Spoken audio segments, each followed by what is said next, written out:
Laghman Province, eastern Afghanistan, where an American provincial reconstruction team is currently operating. Among them is Senior Airman Robin Mock, one of the few female Air Force combat medics deployed in Afghanistan. I'm a medic for the PRT, which I take care of the PRT members, make sure if anything happens we're there, try to go out on as many missions as possible. Despite being only 25 years of age, this is not Robin's first time in Afghanistan. I was here last year for a year-long tour. The first time I was on a medevac crew, so we would respond with QRF, which are the first people that go out when something happens.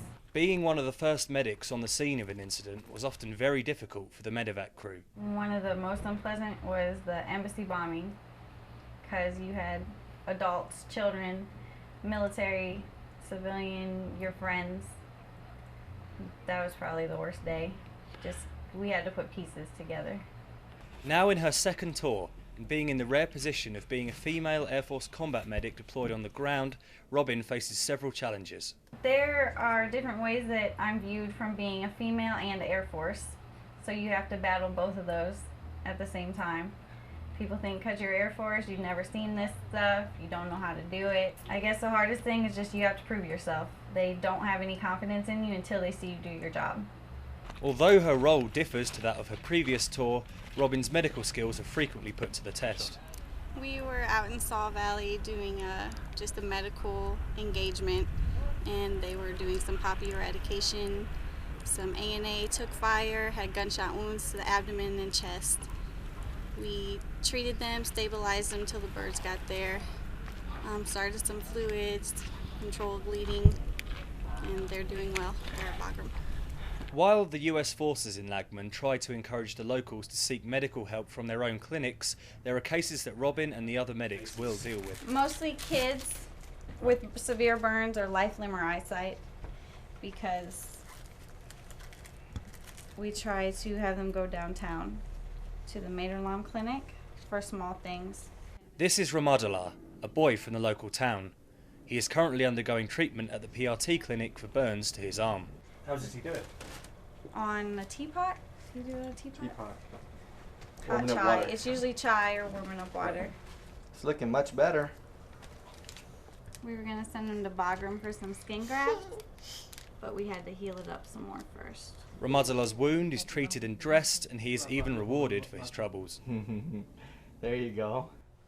As a combat medic, Robin is also required to accompany the soldiers out on various patrols. Out on a mission, I bring a lot of bleeding control, depending on how many people I'm going to be out with. Depends on how many narcotics and meds I bring. Not only is she prepared for wounds caused by hostile action, but also the effects of another enemy, the heat. One of my jobs on patrol is to make sure everybody's staying hydrated, make sure they're doing good. They're stubborn, they won't really tell you, so you have to ask. Are you good? Good. Good? Thank you. All right. Patrolling in body armour with full kit will inevitably create some heat casualties, who Robin will then have to treat. Fluids are put into the casualty, who is made to rest until he recovers. As well as providing medical aid, Robin also participates in councils with the women of the local area. The women's conference that we had today is trying to give women a voice in Afghanistan. Sometimes they're afraid to voice their views or opinions in front of the men that are typically at the meetings, just because of their culture. You know, there's a lid on what they're allowed to say and do. So we tried to invite the women here to just give them a voice. We put it all out on the table.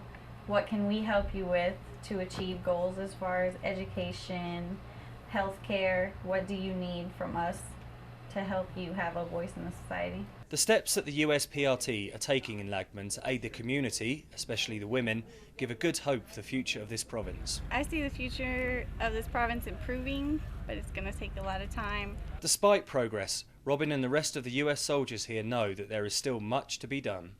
This is Josh Fortune for the NATO channel, Laghman, Afghanistan.